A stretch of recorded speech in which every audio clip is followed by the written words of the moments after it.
All of the images you're looking at here were generated in a matter of minutes from sketches made in Morpholio Trace. The original sketches are from a project we designed 5 years ago completely on the iPad, a project which is now not only built and aging nicely, but was fortunate enough to be published in Architectural Digest. When we designed this house just 5 short years ago, we could never have imagined how AI rendering could potentially make our work easier, or that drawing by hand would turn out to be the best way to prompt this new method of visualization, but I get ahead of myself. We began by sketching our initial ideas in Procreate, then using layer after layer to refine and scale the concepts until we had turned those ideas into dimension plans ready to be imported into SketchUp for iPad to serve as the basis for a simple 3D masking model. Up until that point, we had been importing views from SketchUp one at a time, then rendering over them in Morpholio when we wanted to make a point. But the Dragonfly feature, which was new at the time, allows you to avoid that hassle and import a low-resolution version of the model, then rotate around till you find the scenes you want to design over. Once you find a view you like, you tap the green arrow and Morpholio transports the view into the traditional drawing space, where you will find the usual brushes and scale tools and the layers that make both Procreate and Morpholio Trace such great iPad design tools. The killer feature here is that when the view comes in, Morpholio automatically borrows the actual vanishing points from your SketchUp model to make tracing in perspective easier. And by activating the Perspective Drawing Assist tool, you can save tons of time tracing the edges of overhangs, adding mullions and windows, or any other part of the design in your head which doesn't necessarily require freehand drawing and might be speeded up by this built-in Drawing Assist feature. But this storyboard feature is also an excellent way to prepare slightly more developed sketches. And 5 years ago, we started to do this, but never got any further than turning this southeast view of the house into a somewhat odd-looking color rendering. But even that much rendering took a lot of time, so let's see if Nano Banana can make this process of building storyboards and renderings in Dragonfly faster and easier. And I begin by going into my settings at the bottom right, then click on the instructions panel in my personal intelligence section. Then I copy the universal prompt, close it out, and start a new thread, toggle Gemini into thinking mode, click the Create an Image button, upload the first image, and paste in the universal prompt, then answer the 4 questions. Now, the first thing my universal prompt asks me about is the material palette of the project. And for today's experiment, I'm going to use these exact same answers for every single image you see. So we're really comparing apples to apples. Same materials, same site, same lighting, same story. The only thing changing is the sketch we're using to prompt the rendering engine. And don't worry about pausing the video to read all this, because you'll be able to download the full prompt package in the free file below. And when I submit the material prompt, Gemini comes right back and asks me about the site. So now we describe the landscape context, the hilltop setting, the long valley views out over Route 22, the forest beyond the house, and the steep drop-off to the east. The next question is about the light, the time of day, the mood, the atmosphere of the scene. So now we describe that blue hour evening light, the glowing windows, the fireplace inside, and the feeling of everyone finally coming home for dinner. And look, I know this all sounds a little hopelessly dreamy, like a Hallmark card, but honestly, this is the exact same process I used to go through all the time when I was making watercolor renderings by hand. And finally, the last question is about the narrative. What story do I want the rendering to tell? How do I want the clients to see themselves living in this building? Or maybe more importantly, how many different ways do I want them to be able to imagine themselves inside the story I'm telling? Now that Nano Banana has all the information it needs, it starts consolidating my answers. This part can take anywhere from 30 to 45 seconds or longer, but I've sped it up here, and when the final rendering is revealed, well, it's as photorealistic and beautiful as ever, but the entry now shows a fireplace and a piano, and the owner of the house is apparently walking out of a door that doesn't even exist.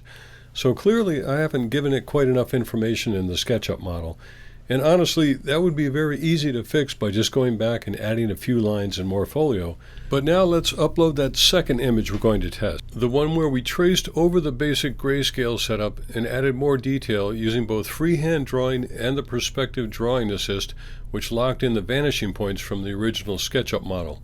And we also added some color just to make sure Nano Banana understood exactly what we were going for in the design. And you can see this drawing is still incredibly crude, but what I'm really trying to figure out here is what is the minimum amount of effort you can get away with while still controlling Nano Banana enough to produce exactly what you want. And remember, I'm using exactly the same prompts we used with a basic grayscale SketchUp view, so this really is an apples to apples comparison.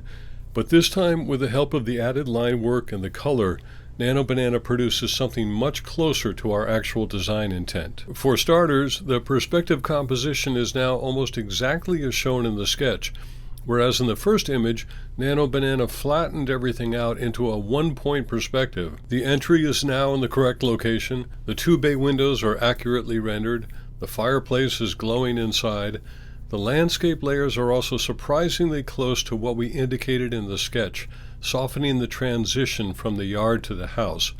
The ferns and gardening tools are laid out as if someone had just stopped working in the garden to prepare for the guests, and the family has arrived, complete with a dog and small child. So honestly, it's pretty astonishing considering the minimal amount of effort that actually went into constructing the view. Now let's quickly do the same apples to apples comparison for the 3 versions of the rear view of the house showing the terrace and the pool. Here is the base image exported directly from the SketchUp model in Dragonfly, and using the exact same apples to apples prompts, which again you can download in the free file below, the base image produced this startling image from Nano Banana. I say startling because although the perspective composition isn't exactly at the same angle as the original, and even though the entire foreground looks as if it's been attacked by a giant excavator, it's still showing the house and parts of the interior with startling accuracy. It even gets the Tesla solar roof almost perfectly correct. So next, let's see what Nano Banana does with our black and white pencil tracing of the same view, where we added freehand landscape details to better describe the site as we envisioned it. And this time, the AI absolutely nails the perspective and angle of the view, and it does a much better job representing the site. But it also reminds us that there are certain details we really should have clarified more carefully before uploading the image, like suggesting the mullions of the greenhouse glass roof, or doing a better job suggesting what we expect to see behind the glass. But honestly, that can be forgiven because we provided absolutely no information about the interiors. It does hallucinate an infinity edge pool once again, but at this point I think the client may seriously want to do this given how good it looks. So now we've seen how the base model with no additional detail became the first Nano Banana rendering, and how the version to which we added design details in pencil became the second rendering. And now when we use the exact same answers to the universal prompt with a colored hand rendering, we get this. And I can already see some differences right off the bat, like the fact that because I had indicated glass in my color rendering this time, it got the glass on the greenhouse roof right. And I think just the relative richness of the reflections I placed on the 2-story glass wall caused the AI to accidentally generate a much more realistic version of the kitchen and family room at this end of the central building. But let's compare the 3 AI outputs one at a time so we can really see whether adding line work or color actually made a meaningful difference.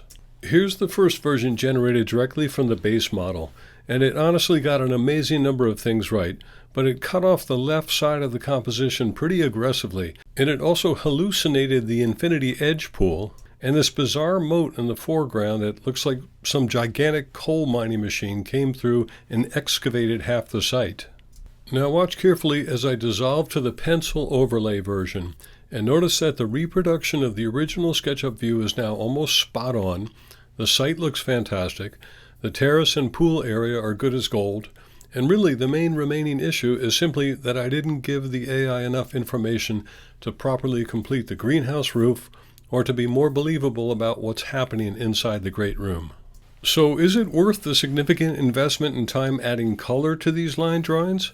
When this result came back, there was a slight shift in the geometry that oddly no longer matches the SketchUp view angle precisely, and the greenhouse roof is now glass, and the site is more realistic in that we're now looking through trees to the house. So I'm going to go out on one of these limbs here and say stick with the line drawing. Just remember that once these base images are complete, you can have so much fun asking Nano Banana to do almost anything else with just a few additional sentences. Don't forget to subscribe to this channel so you don't miss the next video in this series. And don't forget to grab the free download below, which contains all of these prompts and all of the original images from this video. And also in the description below, check out the link to learn more about the Live Draw Along Studio, where you can work alongside me and a cohort of your peers 3 Wednesdays every month, almost like dropping into a figure drawing class or having a gym membership for design and AI visualization, with a fantastic quick win at the end of every session. And be sure to click on the screen to watch the next video in this series, and I'll see you in the next one.